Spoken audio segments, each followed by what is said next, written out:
Olá, queridos amigos, queridas amigas. Que alegria, que satisfação de nós separarmos este momento para estudarmos a Palavra de Deus através da lição da Escola Sabatina. Que o Deus da glória, o Criador do Universo, possa abraçá-los nesse momento, dando-lhes o devido conhecimento, entendimento e sabedoria. Que todos tenham um dia assim prazeroso e deleitoso ao lado do Criador do Universo. Vamos à lição? E hoje é sábado, 29 de agosto de 2026. Inicia-se uma nova lição, que é a lição de número 10, que ela tem como título Ministério Cristão Autêntico, que é essa lição aqui, meus amigos. Né? Lição de número 10, Ministério Cristão Autêntico. Né? E a lição que inicia-se hoje e que nós estudaremos durante toda essa semana, ela enfatiza a importância de todo cristão ter um ministério original, genuíno, autêntico, como era o ministério do apóstolo Paulo, que não era baseado em cartas de recomendações assim, de pessoas assim, externas, e nem deu assim desempenho espiritual, mas de um coração assim transformado pelo poder do Espírito Santo, com um ministério transparente e claro na proclamação do Evangelho. E a lição 10 de hoje está baseada nos seguintes livros das Sagradas Escrituras: 2 Coríntios capítulo 4, Salmo capítulo 22, Colossenses capítulo 1, Gálatas capítulo 3 e 4, 2 Coríntios capítulos 3 até 7, 2 Timóteo capítulo 1, Gálatas capítulo 6 e Efésios capítulo 2. E na abertura dessa lição 10, nós observamos assim uma figura, um desenho em uma única imagem singular, que representa tudo o que nós estudaremos durante essa semana. Que é esse desenho aqui, meus amigos. Vocês podem observar aí, né? Olha o desenho aí, ó. Né? E aqui, nesse lado aqui, nós vemos aqui, ó, 3 pessoas aqui, ó, que vocês podem observar, que elas estão assim, empurrando assim, os seus fardos pesados, né? Para viver num mundo realmente de aflições, um mundo de pecado, onde essa pessoa, mesmo que ela seja cristã, ela não tem esperança se ela não for comprometida com Cristo e se não colocar Jesus no meio dessa batalha e Jesus no meio dessa proclamação do Evangelho. Senão o ministério torna-se muito pesado. E é o que está ocorrendo, o esforço que você pode ver que as pessoas estão fazendo aqui. Ó. Olha aí, ó. Tudo às vezes para proclamar o Evangelho, pelas dificuldades que o inimigo coloca na vida delas. Por outro lado, nós vemos aqui uma pessoa que aqui no centro, né, um cristão verdadeiro, que ele tem um comprometimento com Cristo, onde ele tem a sombra de Cristo. Você pode ver aqui, ó, sombra da cruz do Calvário aqui, ó, onde ele colocou, né, Jesus somente à frente de tudo na sua caminhada espiritual, e ele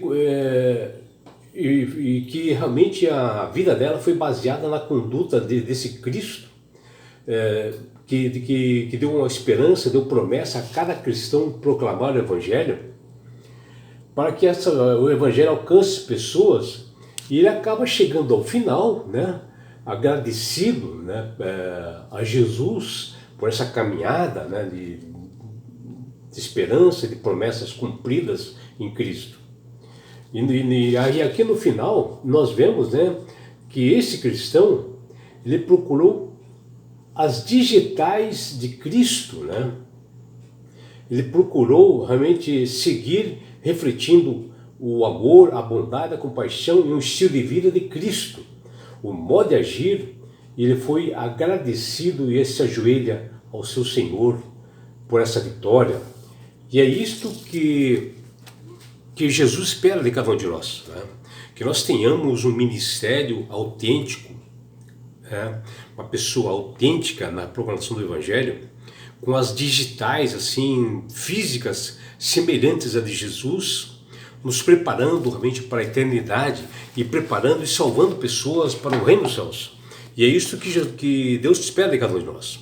A vida cristã, ela não se resume apenas em seguir dogmas, né, ou guardar mandamentos de forma assim mecânica, né, mas envolve uma mudança interior de cada pessoa, uma mudança assim profunda, operada através do Espírito Santo para que nós possamos fazer o querer e a vontade de Deus. O alvo supremo de cada cristão deve ser original. É o desenvolvimento de um caráter semelhante ao de Jesus, que nos prepara para a eternidade e principalmente para o retorno visível que haverá da volta de Jesus. E isto nem que nós tenhamos que passar por aflições, porque se aproximando da segunda vinda de Jesus, nós seremos provados, nós teremos aflições, porque o próprio Jesus diz: nesse mundo tereis aflições.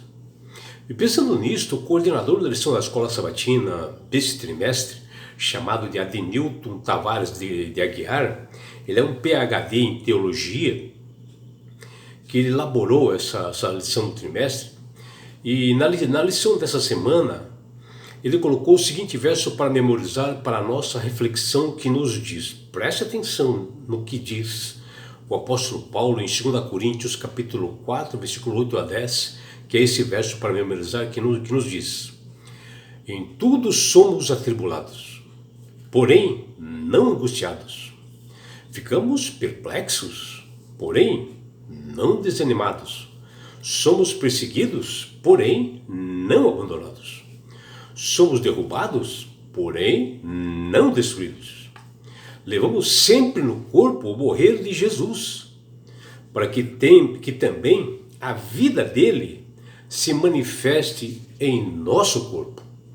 Estes são dizeres do apóstolo Paulo, desse livro maravilhoso, está escrito lá em 2 Coríntios capítulo 4, versículos 8 até 10, um texto assim lindíssimo para nós. E assim a primeira obra que Deus realiza na vida de um verdadeiro cristão é resplandecer sua luz em nosso coração, no nosso entendimento, nossa mente, e que nós possamos iluminar a nossa vida do conhecimento da sua glória na face de Cristo, que Paulo fala em 2 Coríntios capítulo 4, versículo 6. Em suma, Paulo sempre deixava bem claro, transparente, que não eram as suas palavras escritas ali, mas palavras divinas, palavras vindas dos céus em uma linguagem humana, em que Deus inspirou realmente Paulo para escrever isto. Mesmo ele enfrentando dificuldades, tribulações, perseguições, o apóstolo levava sempre no corpo o morrer de Jesus, que ele menciona lá em 2 Coríntios capítulo 4, versículo 10, que nós acabamos de ler aí. E assim, desconsiderando a própria vida, por amor a Deus e aos seus semelhantes. Essa era a vida de Paulo. E na lição anterior, que nós vimos semana passada, nós observamos que o apóstolo, ao mostrar a sua simplicidade e sinceridade nas suas afirmações às igrejas, ali, principalmente ali de Corinto, ele se defendeu de acusações infundadas, que eram inconstantes e que tinham falta de amor para com a igreja de Corinto, com humildade. É o que diziam os seus opositores. O apóstolo sempre trabalhou com sinceridade, seriedade, arduamente pelo bem de seus filhos, da igreja ali que ele fundou em Corinto, que eram os filhos espirituais, porque foram pessoas que foram batizadas através do apóstolo Paulo nessa igreja fundada. E no livro de 2 Coríntios, capítulo 2, versículo 12 até 17, Paulo dá início com uma linha assim, de raciocínio assim, bem importante, que ele estende até o livro de 2 Coríntios capítulo 7, e assim vai nessa reflexão, nesse rumo, nessa direção, onde ele descreveu como se caracteriza um verdadeiro ministério transparente, verdadeiro, autêntico de um cristão. Para nós, há muitas lições a aprendermos e a extrair nas palavras de Paulo, para nosso aprendizado, para nós proclamarmos o Evangelho.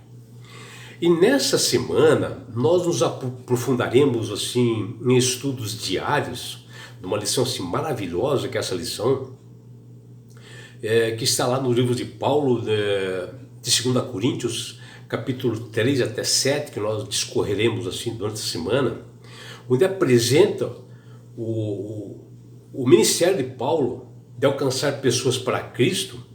E o apóstolo convida a todos nós a ter uma visão mais profunda de um ministério original, de um ministério autêntico, guiado pelo poder do Espírito Santo, poderosamente transformador, que o Espírito de Deus faz na vida de cada um que se dedica a seguir Jesus. A lição que veremos com detalhes destaca 4 temas assim importantes que nós discutiremos nessa semana, que você não perca, meu amigo. E um dos temas, primeiro, é transformação espiritual, onde o ministério conduz vidas modificadas pelo poder de Cristo, e que essa pessoa começa a mudar, a mostrar esse novo caráter para as pessoas no mundo. O segundo ponto é honestidade emocional. Nossa, realmente um assunto importante que às vezes falta para muitas pessoas nos dias de hoje, principalmente pregadores, que é um verdadeiro ministério que inclui vulnerabilidade e honestidade dentro realmente dessa caminhada a Cristo. O terceiro ponto é integridade moral, onde os ministros do Senhor, eles são chamados a terem uma santidade, que é a separação de concessões mundanas. Por isso que quando fala que nós somos santos, não é santo sem pecado. Santo quer dizer pessoas separadas do mundo, pessoas que se dedicam em prol do Evangelho. Esses são santos, é assim que é santo. O quarto ponto é reconciliação racional. Veremos que o ministério, quando nós abraçamos, ele busca relacionamentos restaurados por meio da verdade, da graça, que essas pessoas verdadeiramente autênticas mostram para o mundo. E é uma lição maravilhosa, meu amigo, minha amiga, que você não perca, que realmente será de extrema importância nessa caminhada. Que você, meu amigo, minha amiga, tenha um belo dia ao lado do Criador do Universo. É o que deseja seu amigo João Carlos Amorim.